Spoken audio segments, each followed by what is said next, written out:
नमस्ते फ्रेंड्स, आज हम लोग इकोनॉमिक्स का सेशन आगे बढ़ाते हुए क्वेश्चन नंबर 315 से स्टार्ट करने वाले हैं।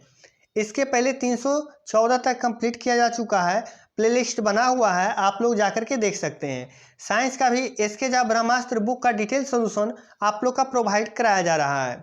आज का पहला प्रश्न कह रहा है कि 2010 की आंध्र प्रदेश माइक्रो फाइनेंस संकट को मद्देनजर रखते हुए आरबीआई ने भारत में माइक्रो फाइनेंस संस्था क्षेत्र में मुद्दों और समस्याओं का अध्ययन करने के लिए किस समिति का गठन किया था। तो समिति था मालेगांव समिति और अध्यक्षता भी किए थे मालेगांव ही नाम है उनका। अगला प्रश्न देखिए, वही कह रहा है कि 2010 में एपी मतलब आंध्र प्रदेश माइक्रो फाइनेंस संकट मद्देनजर रखते हुए आरबीआई ने एमएफआई क्षेत्र में मुद्दों और समस्याओं की अध्ययन करने के लिए पूछा जा रहा है। देखिए कि किसकी अध्यक्षता में एक समिति का गठन किया गया था। तो अभी जस्ट बताए कौन हो जाएंगे, श्री YH मालेगांव हो जाएंगे। निम्नलिखित में से कौन सी इकाई भारत में खास नियंत्रण का कार्य करती है। तो देखिएगा भारतीय रिजर्व बैंक। और देखिए नीति आयोग देखिएगा 15 अगस्त 2014 को योजना एक आयोग था। कौन सा आयोग था? योजना आयोग, जिसका स्थापना हुआ था 15 मार्च 1950। कितना? 15 मार्च 1950 को स्थापना हुआ था। इसको नरेंद्र मोदी नई दिल्ली से लाल किला पर से घोषणा किए कि यह योजना आयोग को बंद किया जा रहा है। इसी का नाम परिवर्तन करके नीति आयोग अब चालू हो जाएगा। क्या होगा? नीति आयोग चालू कर दिया जाएगा। जो नीति आयोग का स्थापना 1 जनवरी कब? 1 जनवरी 2015 को किया गया था। अगले साल 1 जनवरी 2015 को। निम्नलिखित में से कौन सी मुद्रा के कार्य हैं? तो मूल्य के भंडार के रूप में उपयोग की जाती है, तो सही है। मूल्य के माप के रूप में उपयोग की जाती है, ये भी सही है। भंडारण के रूप हो या माप के रूप हो, दोनों में किया जाता है, तो ऑप्शन नंबर बी हो जाएगा। मार्च 2022 तक प्राप्त जानकारी के अनुसार भारत में निम्नलिखित में से कौन सी बैंक निजी क्षेत्र में सबसे बड़ा बैंक है। तो ये हो जाएगा HDFC बैंक। HDFC बैंक हो जाएगा। भारत सरकार द्वारा बैंकों का राष्ट्रीयकरण किस वर्ष किया गया था। तो 1969 में 14 बैंकों का राष्ट्रीयकरण इंदिरा गांधी के शासनकाल में किया गया था। फरवरी 2022 में राष्ट्रीय कृषि और ग्रामीण विकास बैंक नाबार्ड एक देखिए संदर्भ हेतु जीवा कार्यक्रम का शुभारंभ किया गया था। यह प्राकृतिक खेती के लिए किया गया था। मेन रूप से नाबार्ड एक कृषि आधारित क्या है? बैंक है, जिसका स्थापना 1982 में किया गया था। बैंकिंग विनिमय अधिनियम 1949 एक कानून है जो भारत में बैंकिंग फर्मों को नियंत्रण करता है। इस अधिनियम को किस वर्ष बैंकिंग विनिमय यानी संशोधन अधिनियम द्वारा संशोधित किया गया था। तो यह हो जाएगा 2020। ऑप्शन नंबर क्या हो जाएगा? बी करेक्ट हो जाएगा। किस वर्ष शक्तिकांत दास भारतीय रिजर्व बैंक का गवर्नर नियुक्त किए गए थे। तो 2018 में ये नियुक्त किए गए थे, जो दिसंबर 2024 तक रहे। दिसंबर 2024 तक रहे हैं। ये शक्तिकांत दास 25वें गवर्नर थे। वर्तमान में भी 26वें गवर्नर कौन है? तो संजय मल्होत्रा। क्या नाम है? संजय मल्होत्रा इनका नाम है, जो वर्तमान में आरबीआई के गवर्नर हैं। आरक्षित नकदी निधि का अनुपात, निधि अनुपात का तात्पर्य क्या है? तो इसका तात्पर्य है कि वाणिज्य बैंकों की जमा राशियों का वह न्यूनतम अंश जिसे वाणिज्यिक बैंकों को आरबीआई के पास रखना होता है। अगला है एनबीएफसी। एनबीएफसी का पूर्ण रूप क्या होता है?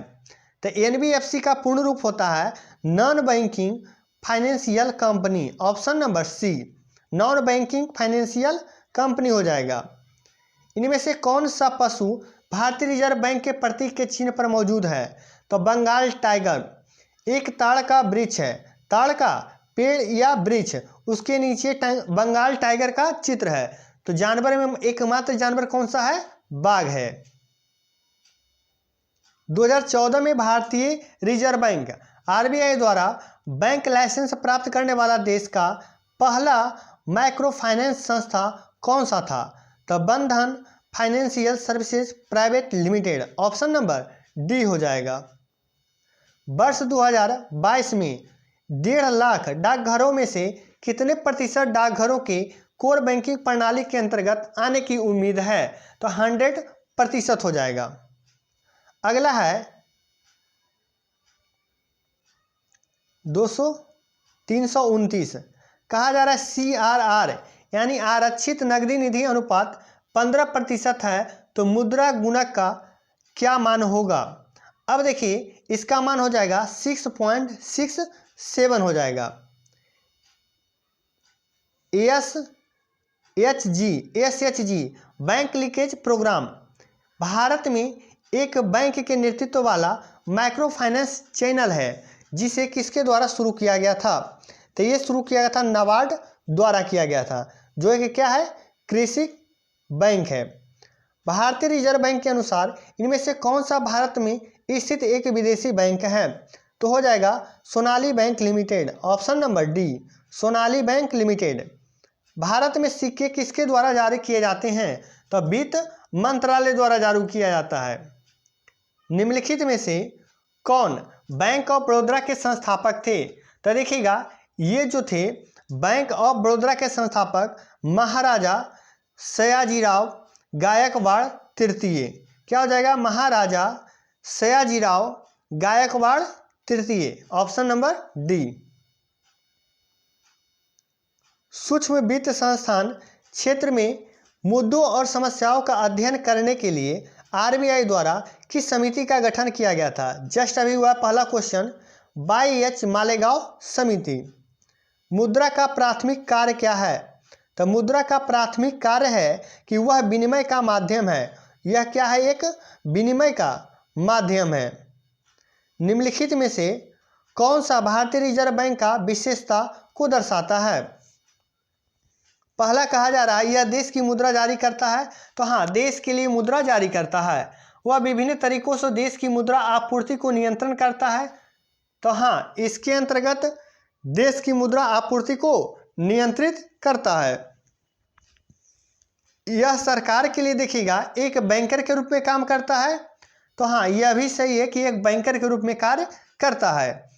यह जनता से जमा स्वीकार करता है? तो नहीं, यह एक निजी बैंक नहीं है, यह एक क्या है? केंद्रीय बैंक है। तो ऑप्शन नंबर 1, 2 और 3 यानी 1, 2, 3 क्या है? सही है। ऑप्शन नंबर क्या हो जाएगा? तो ऑप्शन नंबर 1 हो जाएगा। अगला है कि मार्च 2022 भारतीय रिजर्व बैंक ने माइक्रो फाइनेंस ऋणों के लिए पात्रता मापदंड को कितना तक की वार्षिक आय वाले परिवारों तक विस्तारित कर दिया जाए? तो देखिए कर दिया है कहाँ तक के? तो 3 लाख क्या होना चाहिए? वार्षिक आय वाले परिवार तक यह विस्तारित किया जा चुका है।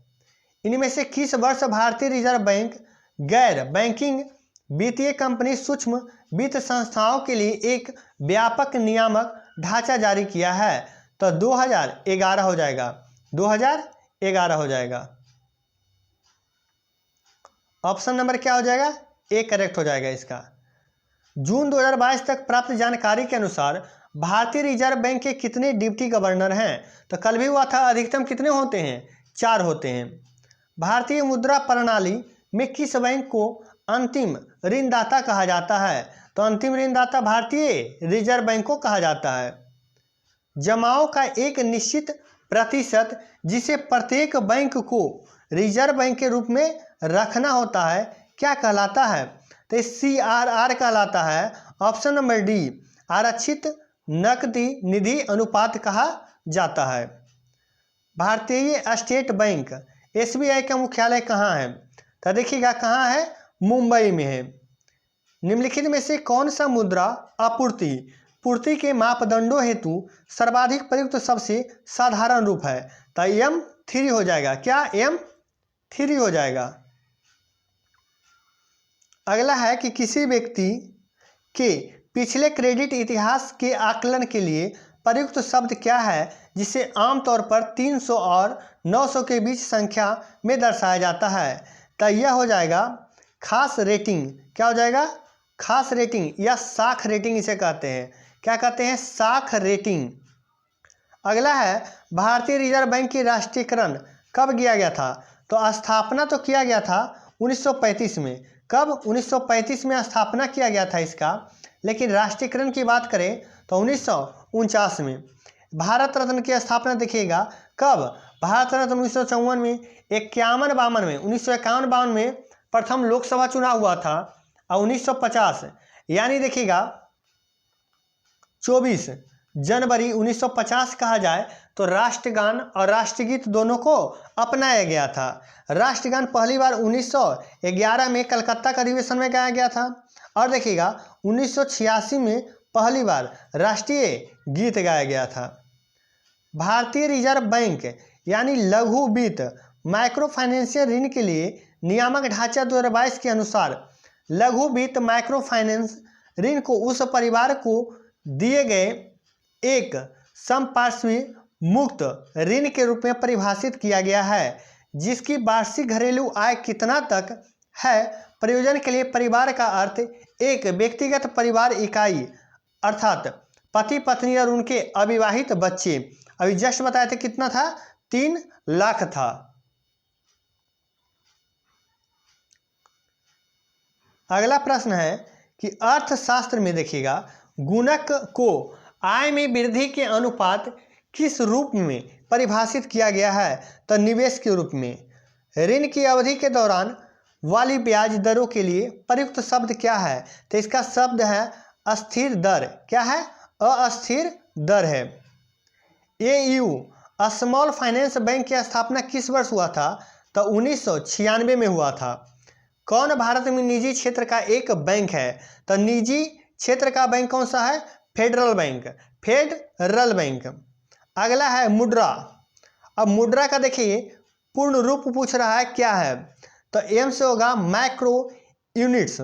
Option number C micro units development and refinance agency. क्या हो जाएगा? Micro units development and refinance agency हो जाएगा। वर्ष 2020 में निम्नलिखित में से किस बैंक में ओरिएंटल बैंक ऑफ कॉमर्स और यूनाइटेड बैंक ऑफ इंडिया का विलय कर दिया गया है? तो ये हो जाएगा ऑप्शन नंबर क्या हो जाएगा? बी पंजाब नेशनल बैंक सही आंसर हो जाएगा। बैंक ऑफ महाराष्ट्र की स्थापना कब हुआ था? तो 1840 में हुआ था। बैंक ऑफ इंडिया 1906 में, भारतीय स्टेट बैंक 1955 में हुआ था। जबकि पंजाब नेशनल बैंक का कब हुआ था?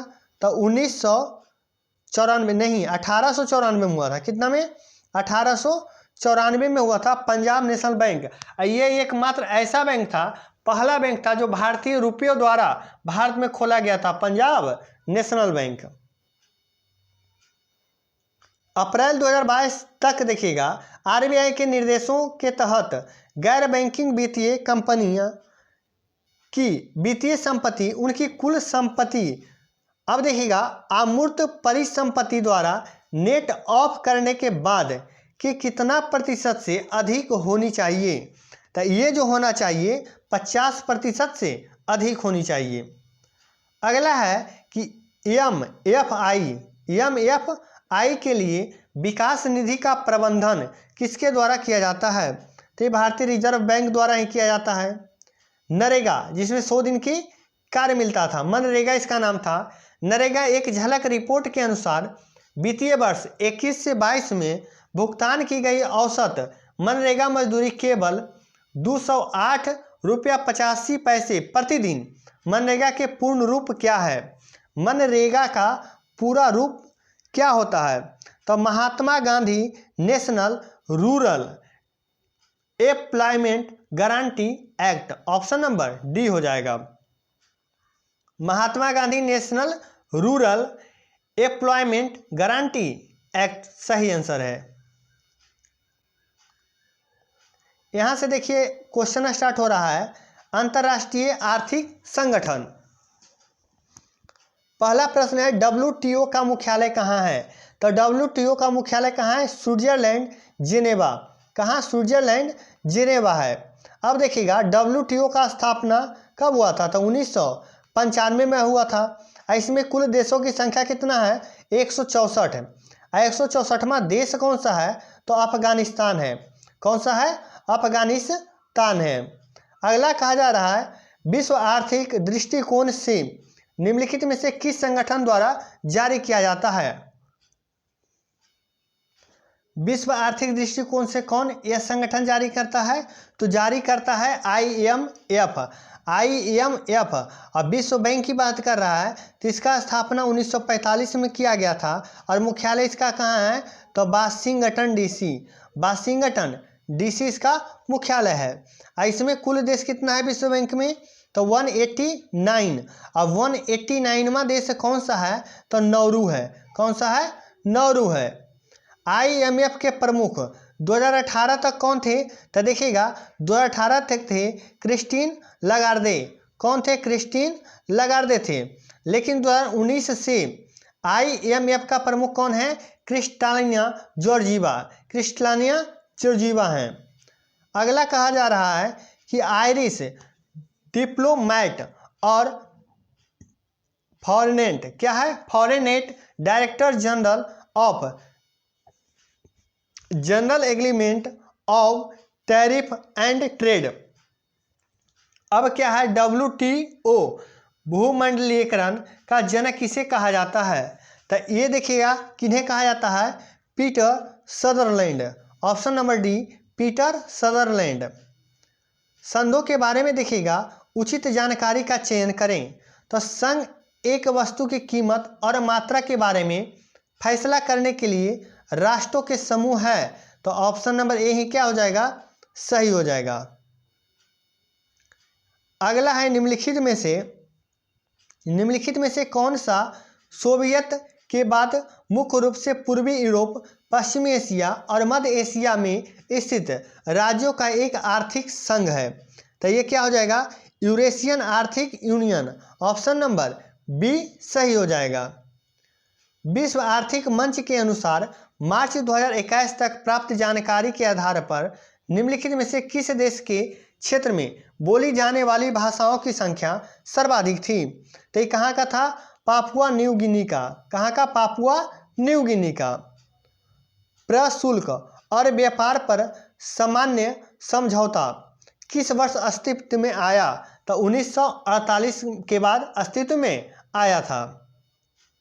क्वेश्चन नंबर 364 कहा जा रहा है कि कौन सा संयुक्त राष्ट्र सतत विकास लक्ष्य जिम्मेदारी पूर्व खपत और उत्पादन से संबंधित है?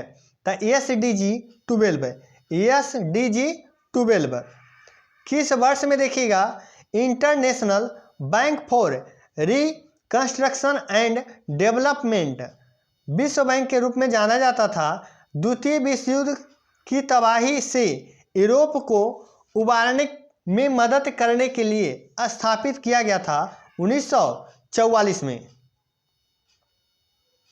निम्नलिखित में से किस संस्थान ने वाटरशेड प्रबंधक कार्यक्रम को बेहतर बनाने के लिए निरांचल राष्ट्रीय वाटरशेड परियोजना को सहयोग प्रदान किया? तो यह देखिएगा कौन हो जाएंगे? विश्व बैंक। ADB ये एशियाई विकास बैंक है जिसका स्थापना 1966 में और इसका मुख्यालय कहाँ है? तो इसका मुख्यालय बार बार पूछता है मनीला है। मनीला कहाँ? फिलीपींस में। कहाँ? फिलीपींस में। और इसमें ADB में कुल देश की संख्या कितना है? तो 69। कितना है? 69 है। मात्र 69 को है। और 69वां देश कौन सा है? इजराइल है। 69वां देश इजराइल है। WHO की बात करें तो इसका स्थापना 1948 कब? 1948 में। अब मुख्यालय कहाँ है? जिनेवा यानी स्विट्जरलैंड में है। और इसमें कुल कितना देश है? 194 देश है। उस देश का नाम बताइए जो दक्षिण एशियाई मुक्त व्यापार क्षेत्र का सदस्य नहीं है। अब देखिएगा इसी को क्या कहते हैं? साफ्टा। साफ्टा को ही सार्क कहते हैं। क्या कहते हैं? सार्क। इसमें कुल देशों की संख्या कितना है? तो 8 देशों की संख्या है। स्थापना इसका 1985 में। तो ध्यान दीजिएगा, सिंगापुर इस देश में शामिल नहीं है। सिंगापुर देश यानी कि सार्क में शामिल नहीं है। प्रत्येक वर्ष देखिएगा किसके द्वारा व्यापार करने की सुगमता संबंधित सूचकांक को जारी किया जाता है? तो ये हो जाएगा विश्व बैंक समूह के द्वारा। विश्व व्यापार संगठन WTO का संवर्धन करता है। तो यह देखिएगा कहा जा रहा है वित्तीय सहायता या एक पार्श्विक व्यापार या बहुपार्श्विक व्यापार। तो क्या हो जाएगा? बहुपार्श्विक व्यापार हो जाएगा। Option number C. विश्व बैंक की स्थापना कब की गई थी? तो विश्व बैंक की स्थापना जो हुआ था यह हुआ था द्वितीय विश्व युद्ध के दौरान।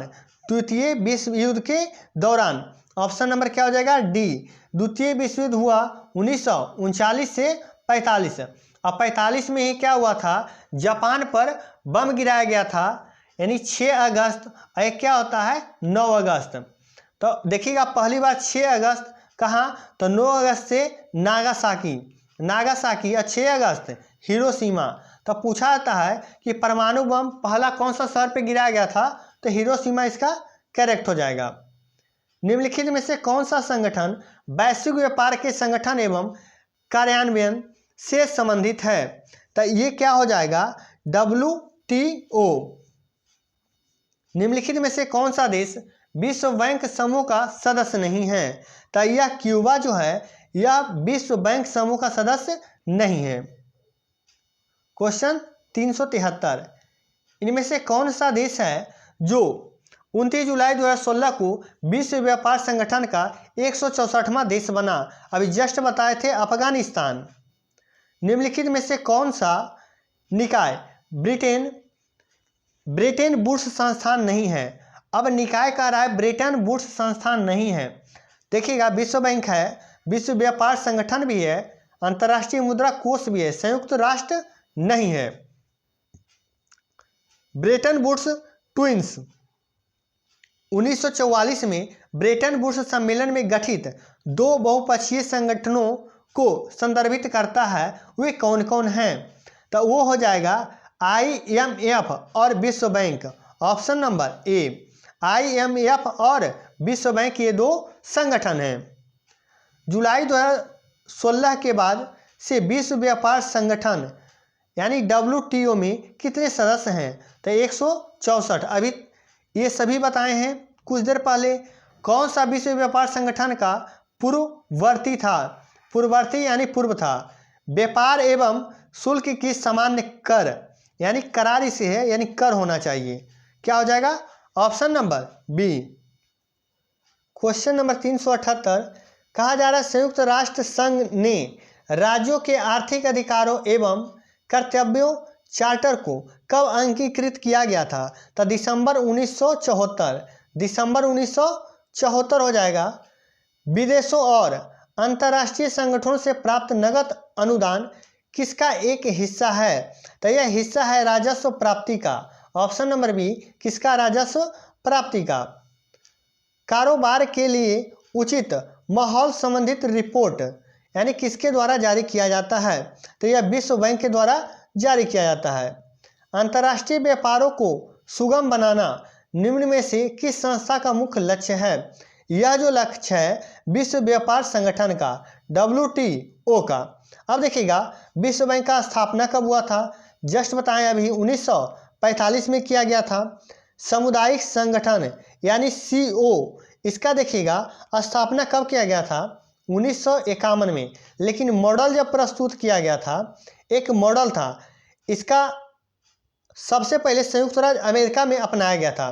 कहाँ? संयुक्त राज्य अमेरिका में अपनाया गया था, USSR में। लेकिन इसका विकास जो कार्यक्रम था ये 1952 में स्टार्ट किया गया। यानी सामुदायिक संगठन एक विकास था जिसका शुरू किया गया था 1952 में। स्थापना 1951 में हुआ था। और RBI के तो स्थापना जान ही रहे हैं 1935 में, पिछले वीडियो में ही कराया गया था। और WTO का तो ये 1995 में इसका स्थापना किया गया था। अगला है 382, निम्न में से कौन सा देश एशियाई क्षेत्रीय सहयोग संगठन में शामिल नहीं है? अभी जस्ट बताए थे, इसी का नाम क्या है? सार्क। सार्क, जिसमें देखिएगा सार्क है ना, इसमें कुल 8 देश हैं। पहला चीन तो है, देखिएगा क्या कर रहा है कि शामिल नहीं है। तो गौर कीजिएगा, भारत के सभी क्या हैं? पड़ोसी देश हैं। इसमें देखिएगा चीन को शामिल नहीं किया गया है, चीन को शामिल नहीं किया गया है। बाकी देखिएगा पाकिस्तान, यहीं पे आप लोग लिख लीजिए अफगानिस्तान, क्या हो जाएगा? अफगानिस्तान इसमें शामिल है। मालदीव, और उसके बाद क्या हो जाएगा? मालदीव के बाद भारत, उसके बाद श्रीलंका, भारत श्रीलंका, नेपाल और भूटान, नेपाल और भूटान हो जाएगा 1 2 3 4 5 और 6 7 8, कुल कितने देश हैं? 8 देश हैं। इसका स्थापना कब हुआ था? तो 8 दिसंबर 1985, 8 दिसंबर 1985 स्थापना हुआ था ढाका में। बांग्लादेश की राजधानी ढाका में स्थापना हुआ था, लेकिन मुख्यालय इसका कहाँ है? तो नेपाल की राजधानी कहाँ? काठमांडू में इसका मुख्यालय है सार्क का। अंतर्राष्ट्रीय पुनर्निर्माण और विकास बैंक को लोकप्रिय रूप में किस नाम से जाना जाता है? तो विश्व बैंक के रूप में जाना जाता है। यहाँ से स्टार्ट होता है भारत में कर संरचना। कर यानी टैक्स की कटौती के बाद व्यक्तियों के पास उपलब्ध आय को क्या कहते हैं? तो इसको प्रयोग के लिए उपलब्ध आय कहा जाता है। जीएसटी लागू करने वाला पहला देश कौन है? तो पहला देश है फ्रांस। इसे जीएसटी का जनक भी कहा जाता है। कब? 1954 से। कब? 1954 में। भारत में जीएसटी यानी वस्तु और सेवा कर जुलाई 2017 के महीने में स्टार्ट किया गया था, 1 जुलाई। तो एक क्या हो जाएगा? जुलाई, ऑप्शन नंबर बी। भारत में जीएसटी के लिए उच्चतम प्रतिशत स्लैब क्या है? तो एक है 0, 5, 12, 18, 28, 12, 18, 28, 0, 5, 12, 18, 28। तो सबसे ज़्यादा क्या हो गया? 28, यानी ऑप्शन नंबर डी सही हो जाएगा। भारतीय संसद द्वारा हाल ही में पारित जीएसटी संविधान संशोधन विधेयक, अब गौर कीजिएगा, स्वीकृति देने वाला पहला भारतीय राज्य कौन सा है? तो एक होता है विधेयक और एक होता है अधिनियम। क्या होता है? एक विधेयक होता है, एक होता है अधिनियम। जब कोई बिल पास किया जाने के लिए आता है, यानी कि लोकसभा या राज्यसभा में, उसे विधेयक बोलते हैं। तो जीएसटी जो था 122वां संविधान संशोधन विधेयक था, लेकिन अधिनियम बन गया 101वां अधिनियम बन करके जीएसटी को पास कराया गया था। तो पहला राज्य पूछा जा रहा है, तो पहला राज्य कौन सा था? तो असम था। पहला राज्य असम था। देखिएगा, एक उपभोग कर है जो किसी उत्पादक पर लगाया जाता है जब उत्पादक से लेकर बिक्री के हर बिंदु पर आपूर्ति श्रृंखला के प्रत्येक चरण के मूल्य जोड़ा जाता है। इसे क्या कहते हैं? वैट कहा जाता है। किसको एक राष्ट्र एक कर और एक बाजार का सिद्धांत माना गया है? तो वस्तु एवं सेवा कर यानी GST, goods and service tax. Question number 391, Bharat में वस्तु एवं सेवा कर जीएसटी की शुरुआत अभी जस्ट बताए 1 जुलाई 2017। अर्थशास्त्र में बैंक की न्यूनतम ब्याज दर जिससे अधिक पर वह ऋण नहीं दे सकता, ये शब्द जो है का प्रयोग किस रूप में किया गया है? तो बेस रेट के रूप में किया गया है। लागू हुआ था 1 जुलाई 2011, 1 जुलाई 2011 से। कराधान के निम्नलिखित सिद्धांतों में से कौन सा सिद्धांत भुगतान करने की क्षमता के रूप में जाना जाता है? तो निष्पक्षता का सिद्धांत। कौन सा सिद्धांत हो जाएगा? निष्पक्षता का सिद्धांत हो जाएगा। उस अवस्था को दर्शाया जाता है जिसमें ऋण ब्याज की कम दर पर उपलब्ध है या एक नीति जो ऐसी स्थिति बनाती है। तो ये क्या हो जाएगा? चिप मनी हो जाएगा, चिप मनी हो जाएगा। निम्नलिखित करों में से देखिएगा, कौन सा केंद्र सरकार द्वारा लगाया जाता है और एकत्र किया जाता है? और बनाए रखा गया था। ये केंद्र सरकार द्वारा लगाया और एकत्र किया गया था। तो ये था कारपोरेट कर। क्या हो जाएगा? कारपोरेट कर हो जाएगा।